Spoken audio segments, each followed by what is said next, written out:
नमस्कार, न्यूज की पाठशाला में आप सभी का स्वागत है। मैं हूं सुशांत सिन्हा। ये वो पाठशाला है जहां सबकी क्लास लगती है। खबर का चैप्टर विस्तार से खुलता है ताकि आप उस खबर के मास्टर होके निकलें। और ये न्यूज का इकलौता फैमिली शो है क्योंकि खबर उस अंदाज में है कि आपको क्या, आपके बच्चों को भी समझ में आएगी। तो बिना वक्त गवाए सबसे पहले अटेंडेंस और फिर आज की पाठशाला।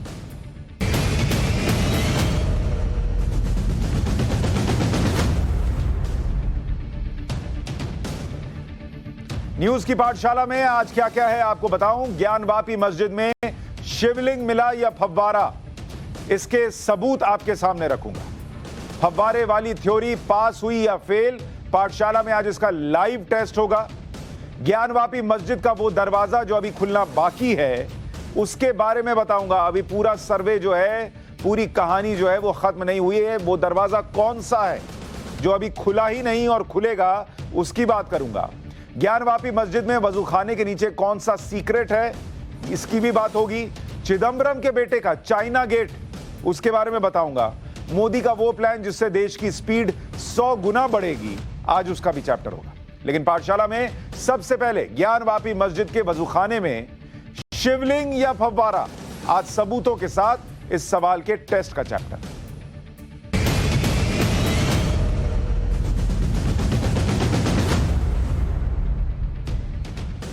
सबसे पहले आपको वो तस्वीर दिखाना चाहता हूं जो वायरल है और जिसको लेकर यह प्रश्न पूछा जा रहा है कि ये शिवलिंग है या फिर फव्वारा है। ये वो तस्वीर है जिसको अभी आप स्क्रीन पर देख रहे हैं। यही तस्वीर वायरल हुई, वजूखाने की बताई गई और कहा गया कि यही शिवलिंग है जिसको देखकर हिंदू पक्ष ने कहा था कि बाबा मिल गए।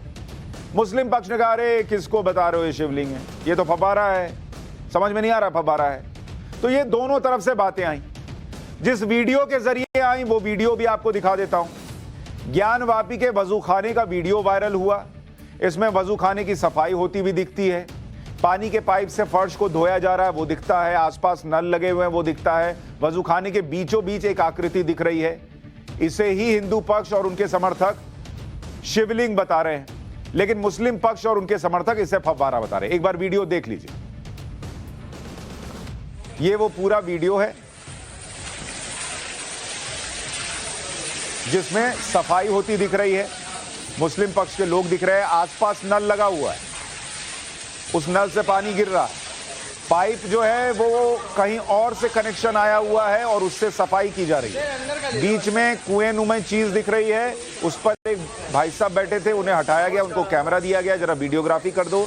वो कैमरा आगे लेकर जाता है, वीडियोग्राफी करता है। इसमें शिवलिंग जैसा कुछ दिखता है जिसे हिंदू पक्ष शिवलिंग बता रहा है और मुस्लिम पक्ष फव्वारा बता रहा है। अब आज न्यूज की पाठशाला में इसी का टेस्ट करूंगा कि ये शिवलिंग है या फव्वारा है, क्योंकि इसकी चर्चा बहुत हो रही है। दोनों तरफ से तर्क रखे जा रहे हैं। तो एक काम करता हूं, इस टेस्ट की शुरुआत मुस्लिम पक्ष के दावे से करता हूं कि ये जो कहा जा रहा है कि ये फव्वारा है, इसका पहले टेस्ट करते हैं, फिर आएंगे शिवलिंग है या नहीं। अगर इसे फव्वारा मान लें तो आपको यह भी देखना होगा कि इस्लामिक परंपराओं में फव्वारा कैसा होता है, क्योंकि कह रहे हो कि भाई औरंगजेब के जमाने का बना हुआ है, बहुत पुराना बना हुआ है, इस्लामिक कल्चर में ऐसा फव्वारा होता था।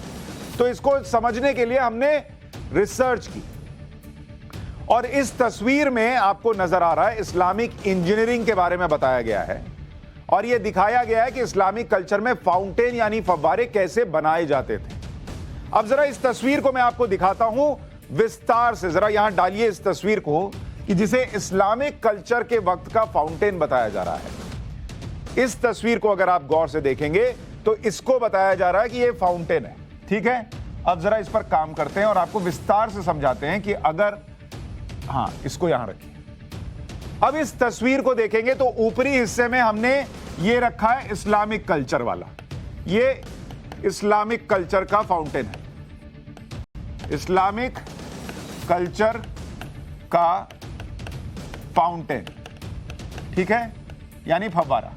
और ये नीचे जो ज्ञानवापी मस्जिद में मिला उसकी तस्वीर।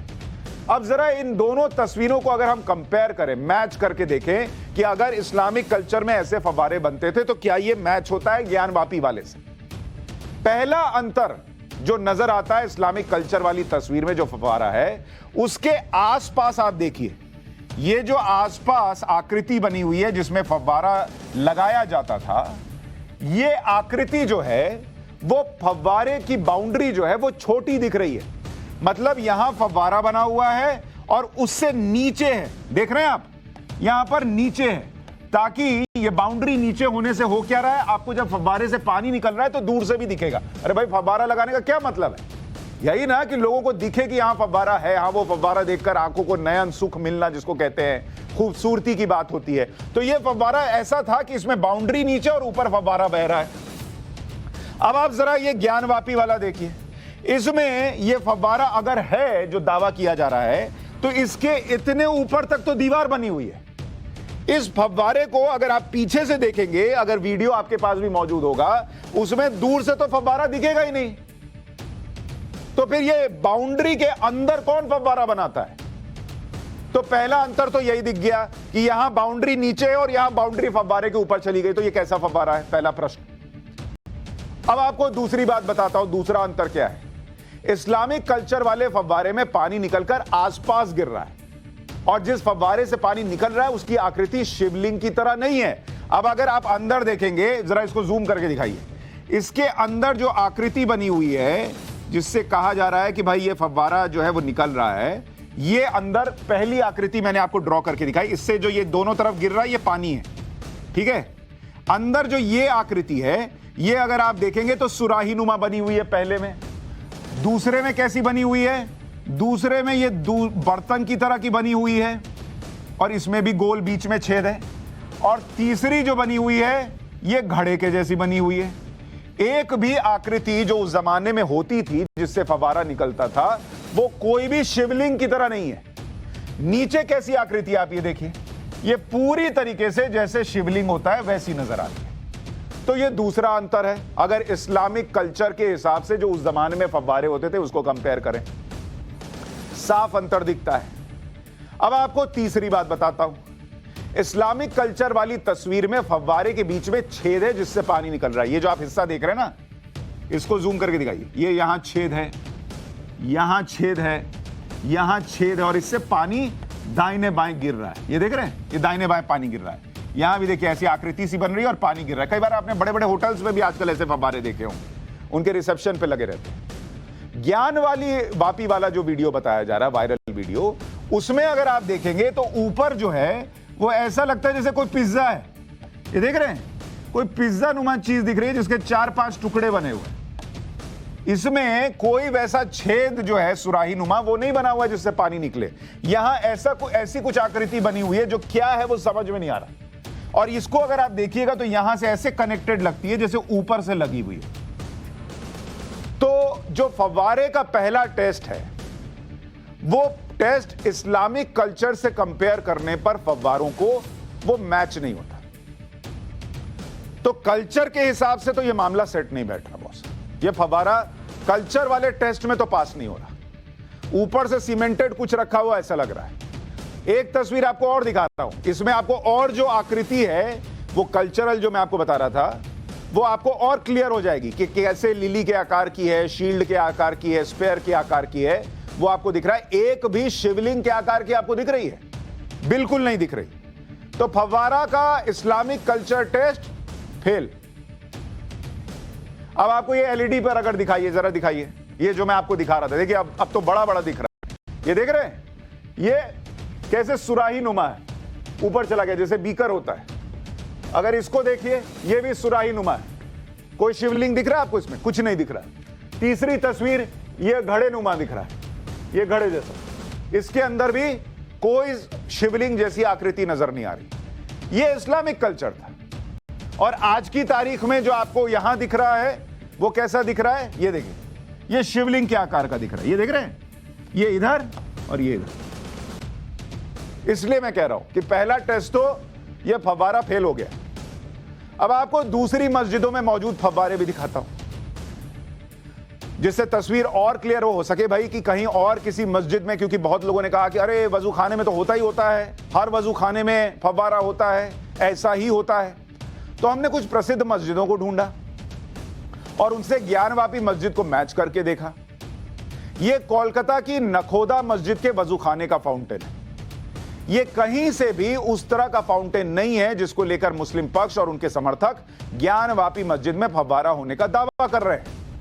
नखोदा मस्जिद पश्चिम बंगाल की सबसे बड़ी मस्जिद है और यह करीब 100 साल पुरानी मस्जिद है।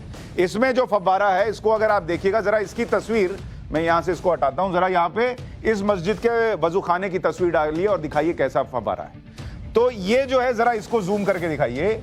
यहां पर अगर आप देखेंगे वजूखाने में फव्वारा तो दिख रहा है। ये यहां देखिए, ये भाई साहब बैठ के यहां पे वजूखाने में अपना हाथ पैर धो रहे हैं, लेकिन ये फव्वारा अगर आप देखिएगा, इसमें कहीं शिवलिंग की कोई आकृति नहीं है।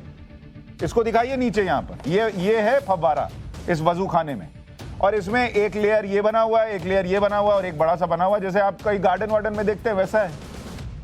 और ये कलकत्ता की सबसे पुरानी मस्जिद का है। वहां तो नहीं है, वजूखाने में फव्वारा है, लेकिन ऐसा तो नहीं है। क्यों नहीं है फिर, अगर इस्लामिक कल्चर के हिसाब से था तो? चलिए ठीक है, फिर हम अजमेर शरीफ की दरगाह की तस्वीर ढूंढने लगे।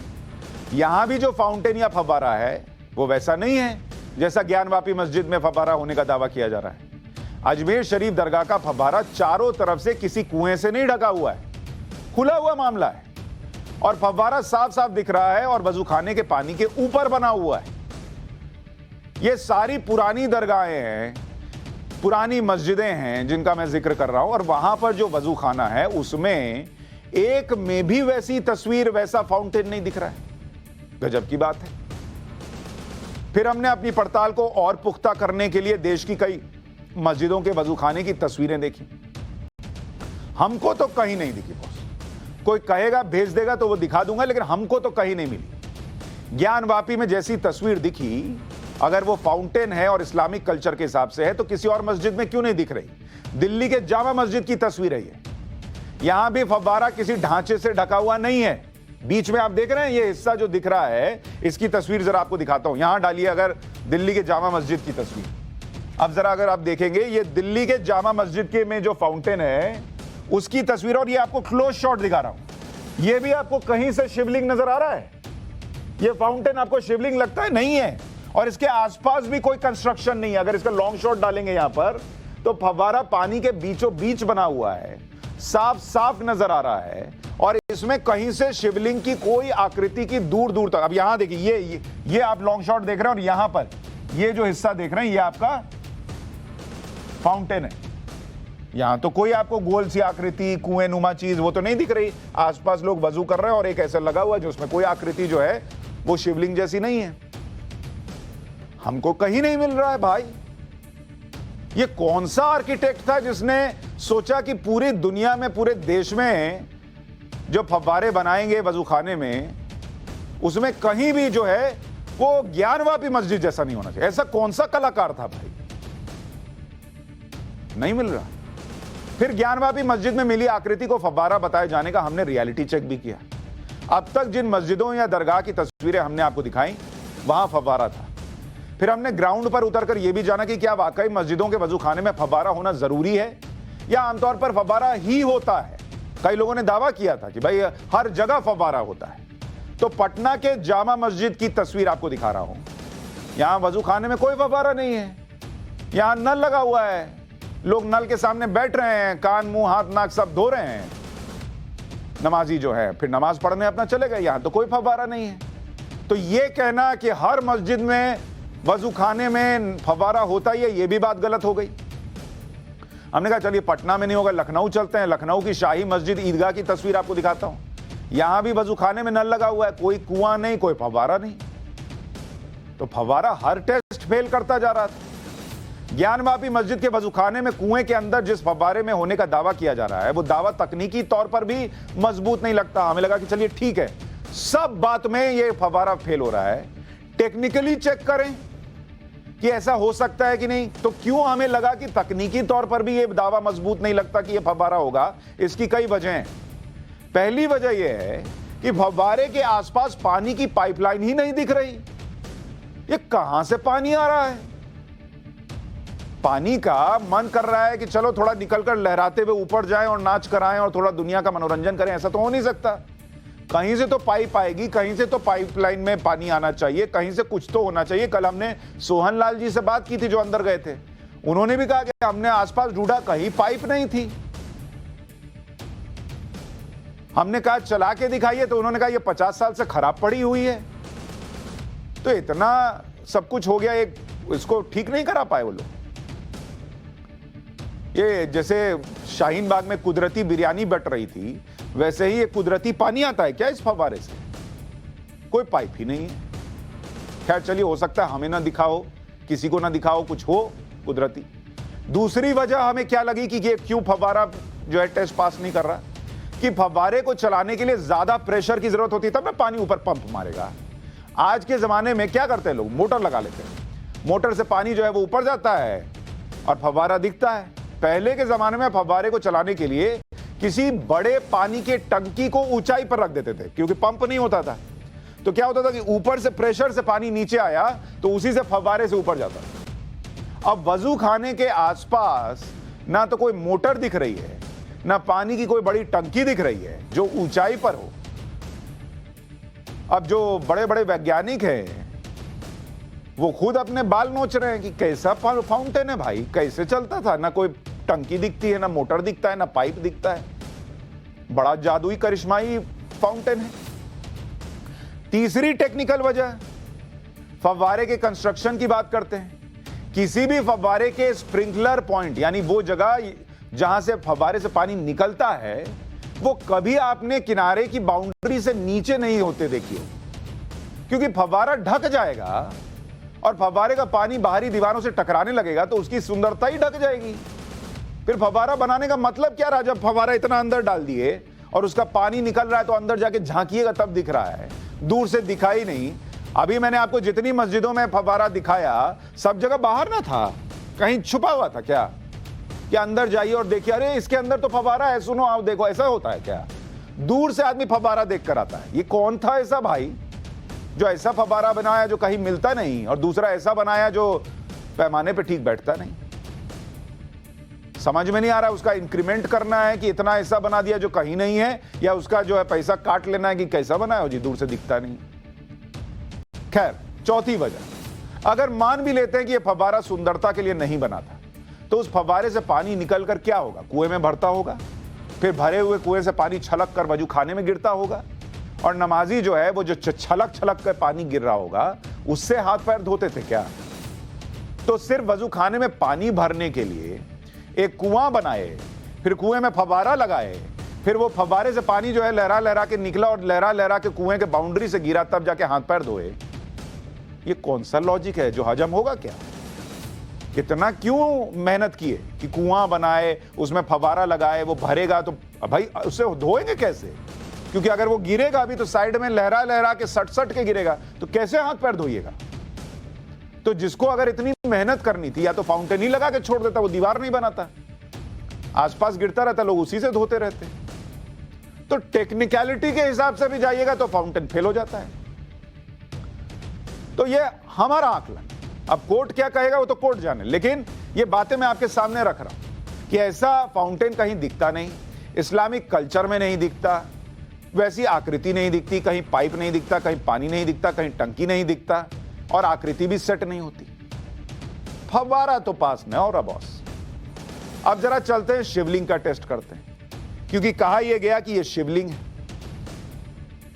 लेकिन थोड़ी सी क्लैरिटी और ले लेते हैं। शिवलिंग का टेस्ट शुरू करें उससे पहले हमने एक्सपर्ट से भी बात की। शाम 5 बजे मेरा शो आता है, राष्ट्रवाद डिबेट शो।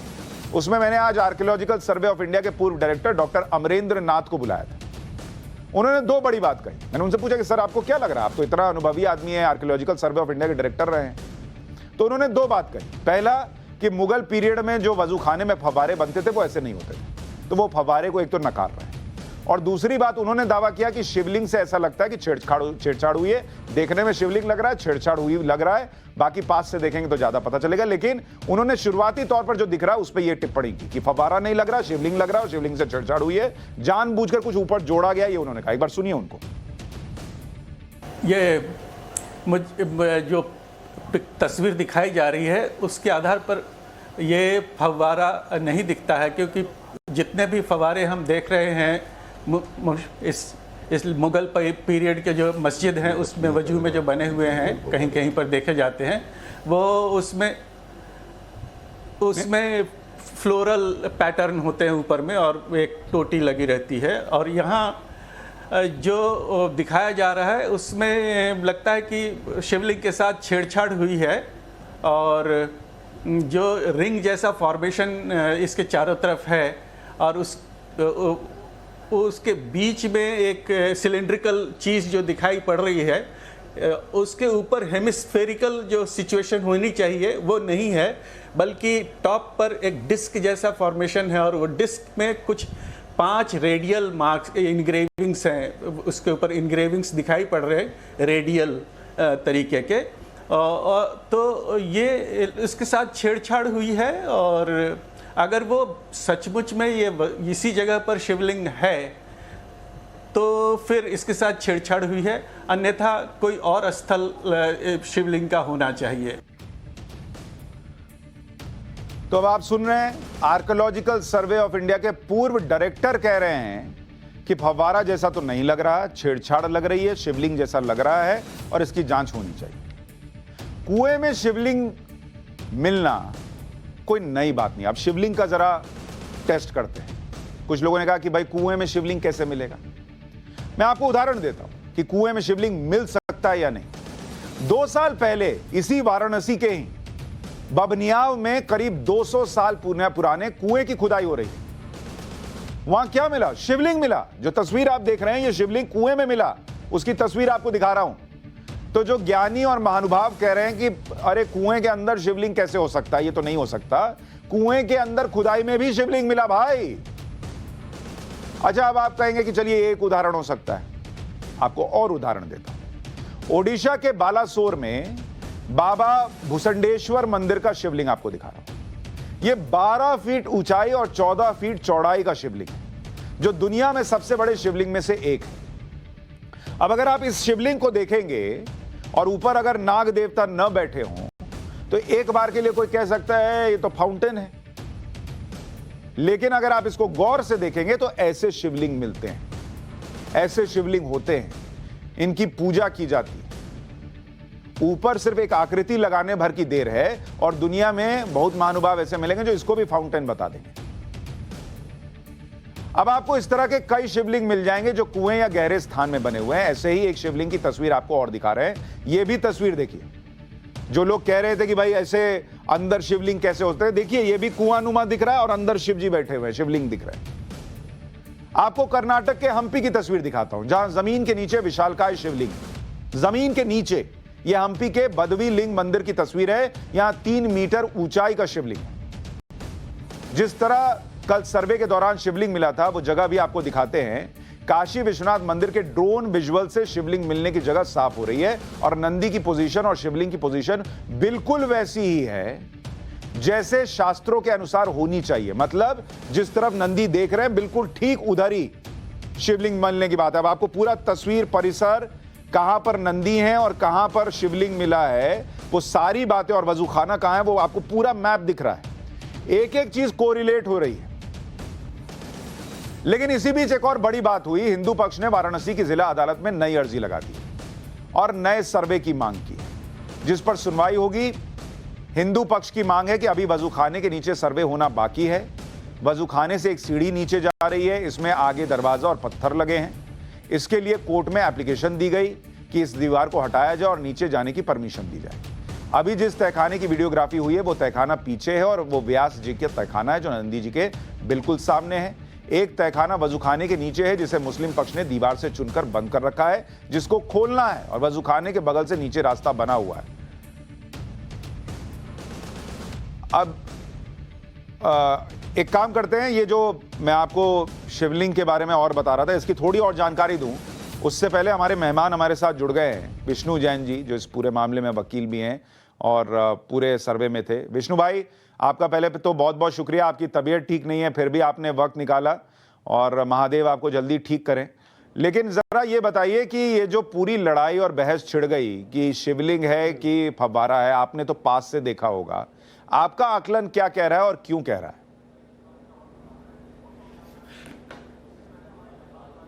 देखिए, दो चीज़ें हैं। एक क्रिमिनल लॉ में बड़ा अच्छा प्रोवर्ब है और ये माना जाता है कि जब कोई आदमी क्राइम करता है तो कोई ना कोई प्रूफ पीछे छोड़ जाता है। तो औरंगजेब ने जो क्राइम किया था उसका वो प्रूफ पीछे छोड़ गया। और मैं ये बात इसलिए कह रहा हूँ कि जब ये वज़ू खाने को मैंने ध्यान से देखा कमीशन के दौरान, तो मैंने ये पाया कि इसके बीच में ये कुआं मुझे दिखा। तो मैंने कमिश्नर महोदय से रिक्वेस्ट की, मिस्टर विशाल सिंह से, कि आप इसको थोड़ा इसका पानी कम कराइए और हमें परमिट करिए कि हम इसको ज़रा एग्जामिन कर सकें, इसकी फ़ोटोग्राफी कर सकें। तो उसी समय मुस्लिम साइड का काफ़ी ऑब्जेक्शन आया कि इसका एग्जामिनेशन नहीं हो सकता है, ये हमारा पवित्र पानी है। तो उस समय भी हमने ये रिक्वेस्ट की थी, ठीक है हम आपके पानी को नहीं टच करेंगे और लैडर लगा के हम वहाँ पे जाएंगे। लैडर लगा के सेकेंड डे के सर्वे पे जाया गया, पर क्योंकि पानी इतना ज़्यादा था और इतना क्लियर नहीं था तो शिवलिंग नहीं दिख रहा था, समझ में नहीं आ रहा था। जो सफाई कर्मचारी थे उन्होंने टच किया, उन्होंने कहा कि सर समझ में नहीं आ रहा है कि क्या चीज़ है। थर्ड डे के सर्वे में मेरी एडवोकेट कमिश्नर महोदय से मैंने उनका ध्यान आकृष्ट किया और ये स्पेसिफिक रिक्वेस्ट की कि इसका पानी कम किया जाए। और जब इसका पानी कम किया गया तो लैडर से मैं वहाँ पे गया, मैंने शिवलिंग को पाया और पहली बात तो पा के मैं धन्य हुआ, मैंने अपने महादेव को प्रणाम किया। और इसके बाद एक छोटी सी पतली सी स्टिक ली गई, पतली सी स्टिक लेके शिवलिंग के बीच में एक छेद था उसमें डाला गया और वो 3 से 4 सेंटीमीटर से ज़्यादा अंदर नहीं गई। तो इसीलिए ये आर्गुमेंट जो फाउंटेन का आर्गुमेंट है ये उसको रिजेक्ट करता है, क्योंकि अगर ये फाउंटेन होता तो इसके अंदर एक प्रॉपर वाटर मैनेजमेंट सिस्टम होता और पानी निकलने का पूरा इसका सिस्टम होता, प्लस इस वजू खाने के ऊपर एक टीन शेड लगा हुआ है। तो अगर ये फाउंटेन होता तो, और वो टीन शेड की ऊंचाई ज़्यादा नहीं है, तो अगर ये फाउंटेन होता तो ये बहुत ऊपर तक फाउंटेन जाता। किसी भी तरह से फाउंटेन नहीं है सुशांत जी। और उसके बाद नीचे जो दीवार है, जो दरवाज़ा है जो इस शिवलिंग के नीचे तक जाता है, उसको बंद कर दिया गया है। और ये मांग की गई एडवोकेट कमिश्नर महोदय से कि जो ईंटे पत्थर है उसको हटा के हमें वहाँ पे नीचे जाने की इजाज़त दी जाए और दरवाज़ा खोला जाए। तो उन्होंने उसको मना कर दिया। तो आज हमने कोर्ट में एप्लीकेशन लगाई है और जब माननीय न्यायालय आदेश देगा तो वहाँ नीचे भी जाके देखेंगे कि ये शिवलिंग नीचे कितना जा रहा है। और अगर फाउंटेन है तो इन लोगों से रिक्वेस्ट करेंगे कि कृपया करके फाउंटेन चला के दिखाएं, देखें ये कैसा फाउंटेन चलता है। तो ये सारी चीज़ें हैं, ये किसी भी by no stretch of imagination this is a fountain. ना कभी ऐसा फाउंटेन का शेप होता है, ये एक शिवलिंग है और हम ऐसा मानते हैं। और इसीलिए हमने कोर्ट में इमीडिएटली मूव किया। हमने माननीय न्यायालय को ये बात रखी कि मेरे फादर हरिशंकर जैन साहब ने कि इमीडिएटली आप इसमें प्रोटेक्ट करिए, क्योंकि सीपीसी में ऑर्डर 39 रूल 1 में एक प्रोविजन है कि अगर सूट प्रॉपर्टी डैमेज होने जा रही है, डिस्ट्रॉय होने जा रही है, तो कोर्ट का ये विशेषाधिकार है कि एक्स पार्टी वो इंटरिम ऑर्डर पास करके उसको स्टे कर सकते हैं। और उसी चीज का हमने उपयोग करते हुए अच्छा, एक बड़ी इंपॉर्टेंट बात आपने विष्णु भाई बताई लिया था, जिसको माननीय कि ऊपर से जब अंदर लकड़ी डाली गई तो वो 2-3 सेंटीमीटर से ज्यादा अंदर नहीं गई। तो ये कैसे फाउंटेन हो सकता है? क्योंकि अगर फाउंटेन होगा और पानी अगर पुश करेगा तो कुछ तो अंदर नली नुमा होगी कि अंदर चीज जाए, तभी तो पानी निकलेगा ना, हवा से तो निकलेगा नहीं। तो मुझे ये बताइए, वो पानी आने के लिए भी कोई रास्ता दिखा क्या? कोई पाइप, कोई कनेक्शन, कुछ चीज नजर आई क्या? कुछ नहीं, नथिंग। और सबसे इंपॉर्टेंट बात यह है कि यहाँ पे कोई मैं और बाकी साक्ष्य आसपास के क्या मिले हैं वो तो मैं नहीं बता सकता हूँ, वो तो कमीशन का विषय है। कमिश्नर की जब रिपोर्ट आएगी तो वो आपको बताएंगे। अभी तो सिर्फ इतना मैटर है कि जो शिवलिंग में हमने प्रोटेक्शन ऑर्डर लिया है तो उसके लिए बताना पड़ेगा कि ये शिवलिंग है, वहाँ पे मिला है, उसको प्रोटेक्ट किया जाए। तो वहाँ पे किसी भी तरह का कोई और पाइप वगैरह और कोई भी वाटर मैनेजमेंट सिस्टम हमें नहीं मिला है। विष्णु भाई, आपने चूंकि ये जो आपका दावा है कि शिवलिंग है, इसको करीब से देखा है, कई लोगों का जब ये तस्वीर आई तो उनका कहना है कि ये जो ऊपर का हिस्सा है ना, जिसमें वो 5 खाने बने, ये ऐसा लग रहा है जैसे ऊपर से जोड़ा गया है। आप जब पास से देख रहे थे, आपको ऐसा लगा कि कुछ ऊपर से जुड़ी हुई चीज है या बाद में जुड़ी हुई चीज? क्योंकि दोनों का मटेरियल भी अलग लगता है, एक एकदम सफेद है, नीचे जो शिवलिंग जैसा हिस्सा है वो एकदम काले रंग का है, तो वो मटेरियल में भी फर्क दिख रहा है फोटो में। आपने पास से क्या पाया? मुझे भी पास से ऐसे ही लगा सुशांत जी कि इसके ऊपर कुछ ये सुपर इम्पोज्ड है और ये ओरिजिनल शिवलिंग का पार्ट नहीं है। पर definitely all this things is subject to more study and more evidence, but prima facie हमें ये शिवलिंग मिला है। And it was my duty as a lawyer of this case, as a council, and to protect and preserve the property, इस property को protect और preserve करना मेरी duty थी जो मैंने निभाई है और इस पर माननीय न्यायालय ने आदेश पारित किया है। विष्णु भाई, मैं दर्शकों को बताना चाहूंगा कि जिस दिन ये सब हो रहा था आपके पिताजी की भी तबीयत बिगड़ी और जो मेरी जानकारी है उनको भी स्ट्रोक आया और वो ऐसी हालत में भी इस केस में जुड़े हुए हैं। आप पिता की ऐसी हालत होने के बावजूद, आपकी खुद की तबीयत खराब है, फिर भी आप लगातार सच को लाने की सामने कोशिश कर रहे हैं। आप दोनों को बहुत बहुत साधुवाद है। एक आखिरी चीज बस जल्दी से पूछकर आपको धन्यवाद करूंगा ताकि आप रेस्ट कर सकें। एक और तहखाने की बात हो रही है, दरवाजे की बात हो रही है जो अभी नहीं खुला है। वो कौन सा दरवाजा और तहखाना है और वहां से क्या मिल सकता है? जी, ये वजू खाना जो आप दिखा रहे हैं, इसी के नीचे लेफ्ट साइड पे एक सीढ़ी जा रही है जो मस्जिद की ईस्टर्न साइड है और वहाँ पे इन्होंने कुछ टेम्प्रेरी टॉयलेट्स बना रखे हैं। तो सफाई कर्मचारियों से उस एरिया को साफ़ कराया गया और वहाँ पे काफ़ी हद तक कुछ मलबा है और एक दीवार है जिसके पीछे एक गेट है। तो हमारी वही रिक्वेस्ट है कि उसको खोला जाए कि हम ताकि इस वजू खाने के नीचे जा सकें और देखें कि अगर वहाँ पे फाउंटेन है तो उसका पूरा सिस्टम होगा और अगर फाउंटेन नहीं है और हमारा शिवलिंग है तो वो कितना डीप तक जा रहा है उसको देखा जा सके। तो इसीलिए अब ये हमने एप्लीकेशन आज कोर्ट में लगाई है और माननीय न्यायालय ने इसको कल कोर्ट में ऑर्डर्स के लिए रखा है, फर्दर सुनवाई के लिए रखा है और देखते हैं माननीय न्यायालय वाराणसी जज साहब यहाँ पे क्या इसमें आदेश पारित करते हैं। बहुत शुक्रिया विष्णु जी हमसे बात करने के लिए आपका। विष्णु जैन बता रहे हैं कि किस तरीके से 2 दिन तो पहले वहां पर जो फव्वारा है या जो भी है या शिवलिंग है उस तक पहुंचने ही नहीं दिया जा रहा था, विरोध हो रहा था और बाद में जब तीसरे दिन वहां पानी कम हुआ तब जाकर चीजें नजर आई। ज्ञानवापी मस्जिद के वजूखाने में जो आकृति मिली वो फव्वारा लग तो नहीं रही, लेकिन ये शिवलिंग है या नहीं ये कोर्ट को तय करना है क्योंकि मामला अदालत में। मुस्लिम पक्ष और उनके समर्थक ये चाहते थे कि किसी तरह से सर्वे पर रोक लग जाए और सर्वे की बातें बाहर ना आ पाए। इसके लिए वो सुप्रीम कोर्ट भी गए थे लेकिन सुप्रीम कोर्ट में भी उनकी बात बन नहीं पाई। फिलहाल सर्वे पर कोई रोक नहीं लगाई गई है। सुप्रीम कोर्ट ने ज्ञानवापी केस में 3 अहम निर्देश दे दिए हैं कि जहां पर शिवलिंग मिलने का दावा किया जा रहा है उसको संरक्षित रखिए। मस्जिद में सीमित संख्या में नमाज पढ़ने जैसी कोई रोक न लगाने के लिए भी कहा गया है, मतलब जाने दीजिए जितनों को पढ़ना है। और सुप्रीम कोर्ट ने सभी पक्षों को नोटिस जारी करके कहा है कि 19 मई तक आप लोग जवाब दें।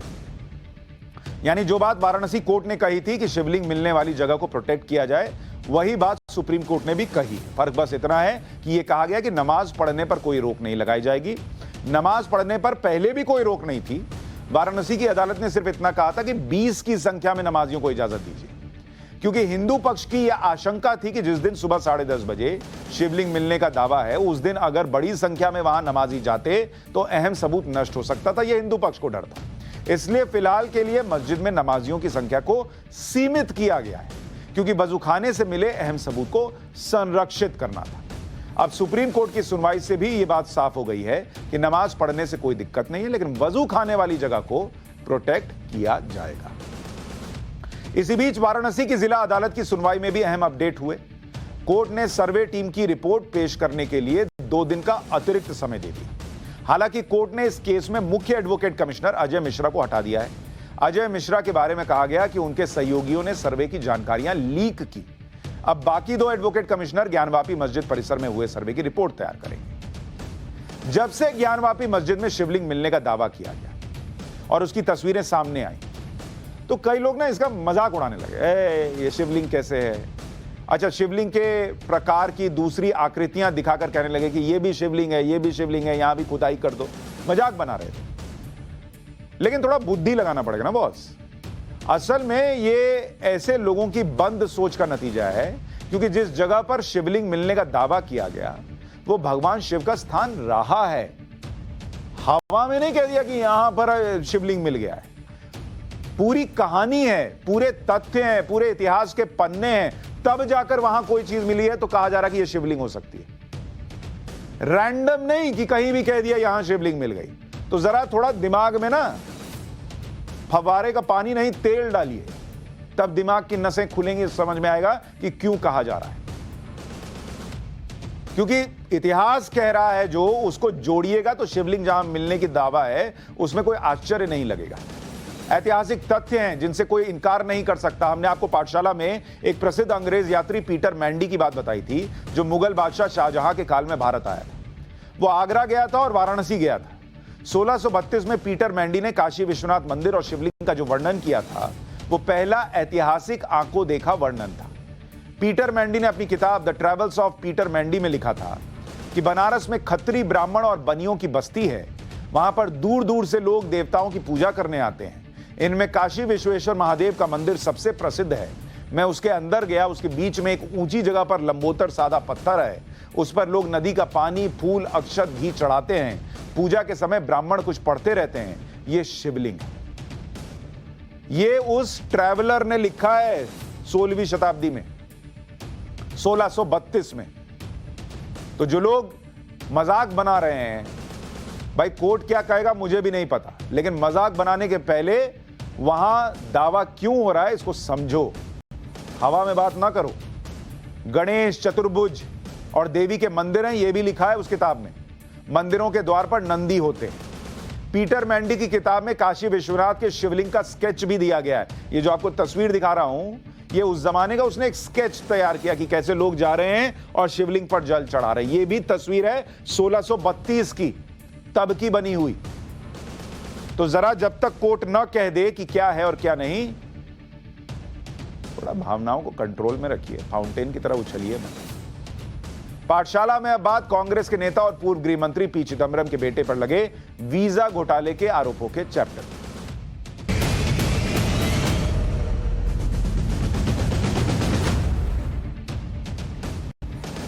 आपने कांग्रेस के राज में कोयला घोटाला सुना, 2G घोटाला सुना, कॉमनवेल्थ खेल घोटाला सुना, हेलीकॉप्टर खरीद घोटाला सुना, लेकिन आज तो घोटाले के आरोप का ऐसा चैप्टर सामने आया जिसके बारे में कल्पना करना भी मुश्किल है।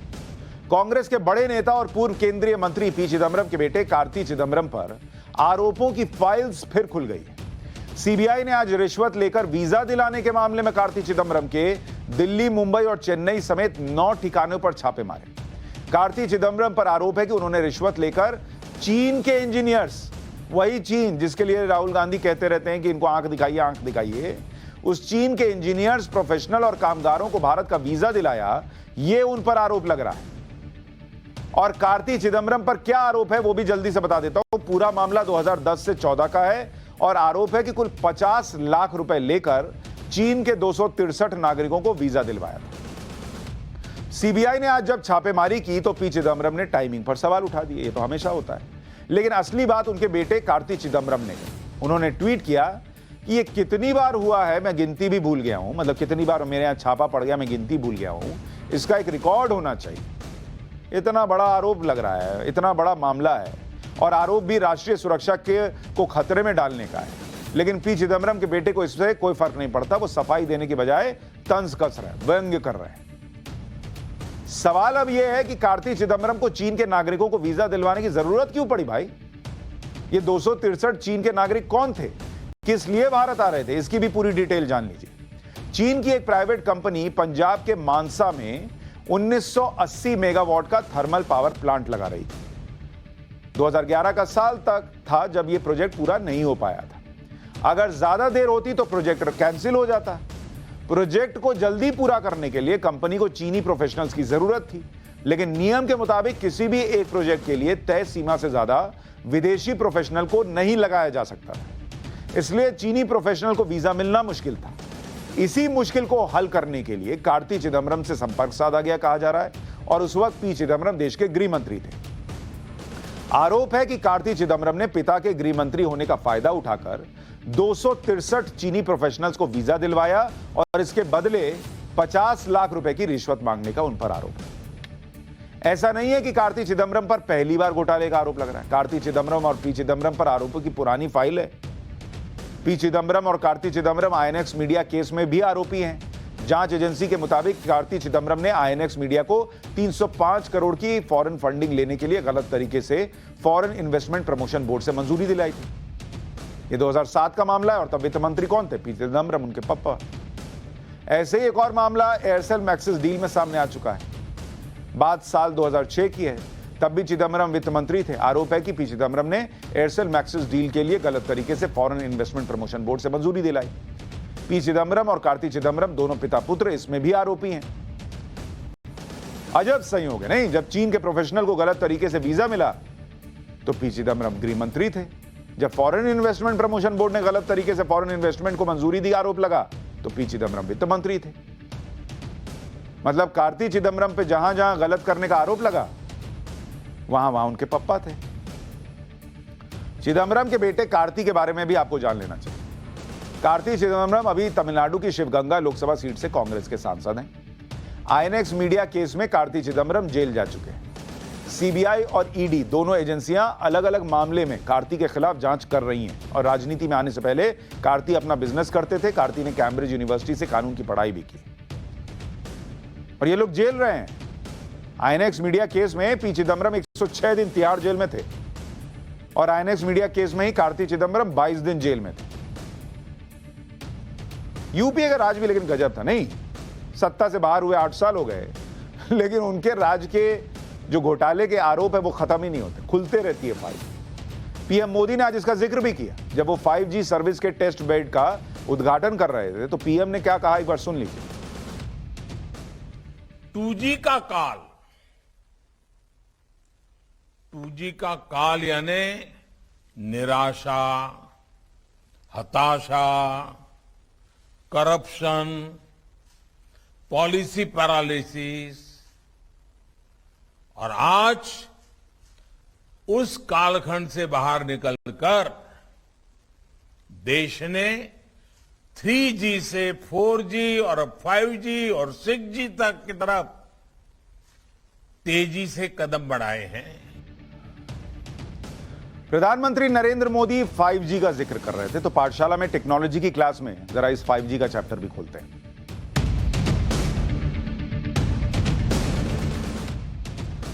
भारत की रफ्तार अब 100 गुना तेज होने वाली है। पीएम मोदी ने इसके लिए जो प्लान बनाया है, आज उसी के बारे में आपको बताऊंगा। प्रधानमंत्री नरेंद्र मोदी ने वर्चुअली भारत के पहले 5G टेस्ट बेड का उद्घाटन किया।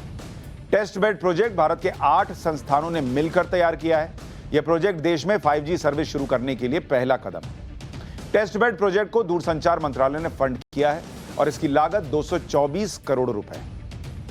अब कहेंगे ये टेस्ट बेड क्या होता है बॉस, तो समझा देता हूं। टेस्ट बेड का फायदा स्टार्टअप बिजनेस कम्युनिटी को होगा। अभी तक भारतीय कंपनियां 5G प्रोडक्ट्स की टेस्टिंग विदेश में कराती थी। अब भारत में ही 5G प्रोडक्ट्स की टेस्टिंग हो सकेगी। मतलब ये 5G पे काम करेगा या नहीं करेगा। लागत कम होने से प्रोडक्ट्स की कॉस्ट भी कम हो सकेगी।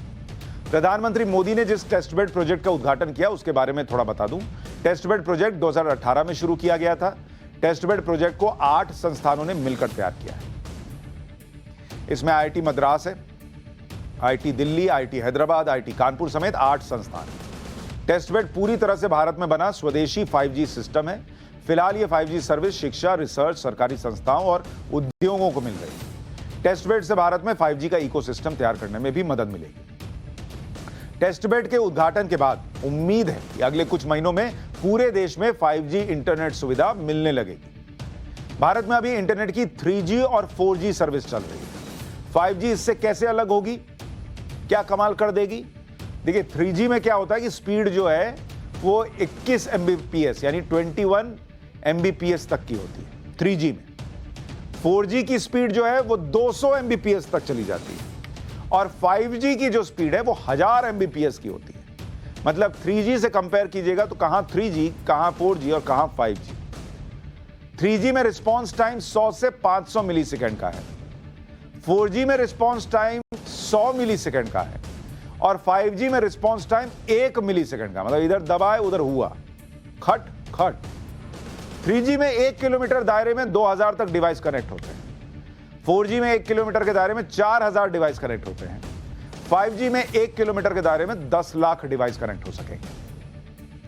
3G में 2 घंटे की फिल्म 26 घंटे में डाउनलोड होती है। मतलब फिल्म डाउनलोड पे लगाइए, सो जाइए, अगले दिन उठिएगा, नाश्ता वास्ता कर लीजिए, फिर देखें जरा आ रहे हो गया था, आओ देखते हैं। 2 घंटे की फिल्म 26 घंटे में।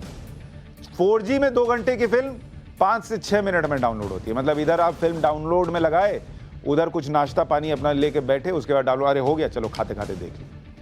5G में 2 घंटे की फिल्म 4 सेकंड में डाउनलोड होगी। मतलब आपने इधर दबाया और उधर पूछेंगे देखोगे तब तक होगे डाल। ये मामला है, एकदम रॉकेट की स्पीड से बॉस। 5G से भारत की इकोनॉमी पर क्या असर पड़ेगा? 2040 तक इकोनॉमी में 5G से 34 लाख करोड़ रुपए का योगदान मिलेगा। 5G से टेलीकॉम सेक्टर में 20% जॉब क्रिएशन होगा। आज प्रधानमंत्री मोदी ने बताया कि कैसे 5G से देश की इकोनॉमी आगे बढ़ेगी। एक बार सुन लीजिए। अनुमान है कि आने वाले 1.5 दशक में 5G से भारत की अर्थव्यवस्था में $450 बिलियन का योगदान होने वाला है। यानी ये सिर्फ इंटरनेट की गति नहीं, बल्कि प्रगति और एम्प्लॉयमेंट जनरेशन की गति को भी बढ़ाने वाला है। इसलिए 5G तेजी से रोल आउट हो, इसके लिए सरकार और इंडस्ट्री दोनों को कलेक्टिव एफर्ट्स की जरूरत है। इस दशक के अंत तक हम 6G सर्विस भी लॉन्च कर पाए, इसके लिए भी हमारी टास्क फोर्स काम करना शुरू कर चुकी है। पीएम एक कदम आगे ही सोचते हैं। 5G की बात कर रहे हैं, 6G की भी तैयारी हो रही है, उस पर भी टीम लगा दी है। 5G से हाई स्पीड इंटरनेट मिलेगा, वीडियो गेमिंग में कोई रुकावट नहीं आएगी। अब इसका मतलब ये नहीं कि दिन भर बैठ के वीडियो गेम खेलते हैं, अब ऑनलाइन पढ़ाई भी ज्यादा होती है, वो भी कीजिएगा। यूट्यूब पर बफरिंग खत्म हो जाएगी, मतलब ऐसा नहीं कि आप पाठशाला लगाए गोल गोल घूम रहा है इतने में क्लास निकलेगी, लगाए घना घन देखें। वीडियो कॉल में आवाज साफ आएगी, तो ये भी होगा। सुनो कहाँ हो, हेलो हेलो करने की जरूरत कम रह जाएगी। ड्रोन के जरिए सामानों की डिलीवरी आसान होगी। कृषि के क्षेत्र में टेक्नोलॉजी का इस्तेमाल बढ़ जाएगा, खेतों की देखरेख में ड्रोन का इस्तेमाल हो सकेगा। खाद, गर्मी और टीकों की सटीक जानकारी मिल सकेगी। मेट्रो और ड्राइवरलेस गाड़ियां ऑपरेट करना आसान होगा। इंडिया में ड्राइवरलेस गाड़ी हालांकि भगवान ही जाने कैसे चलेगी, कोई इधर से काटता है कोई उधर से काटता है, और बाइक वाले भाई लोग तो झमाझम चलते हैं। जितनी तेज 5G नहीं चलेगा, उससे ज्यादा अपने बाइक वाले भाई लोग चलते हैं। खैर, वर्चुअल रियलिटी और रोबोट यूज करना आसान हो जाएगा। इसके अलावा ट्रैफिक कंट्रोल में 5G का अहम योगदान रहेगा। स्मार्ट सिटी और स्मार्ट बिल्डिंग में भी 5G के आने के बाद चीजें आसान हो जाएंगी। फैक्ट्रीज में 5G के बाद रोबोट्स का इस्तेमाल और ज्यादा किया जा सकेगा। मेरी नौकरी चली जाएगी, अरे आपकी भी रहेगी, रोबोट भी काम करेगा। मिल के काम कीजिए, वो आपका काम करेगा, आप रोबोट चलाइए। पाठशाला में अब उत्तर कोरिया की स्पेशल क्लास।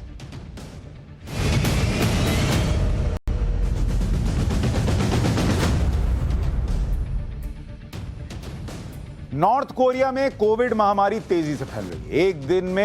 एक दिन में 12 लाख लोग बीमार पड़ रहे हैं। लेकिन उत्तर कोरिया के शासक किम जोंग उन की दिलचस्पी कोविड की बजाय लोगों के पहनावे, उनको बालों और फैशन पर है।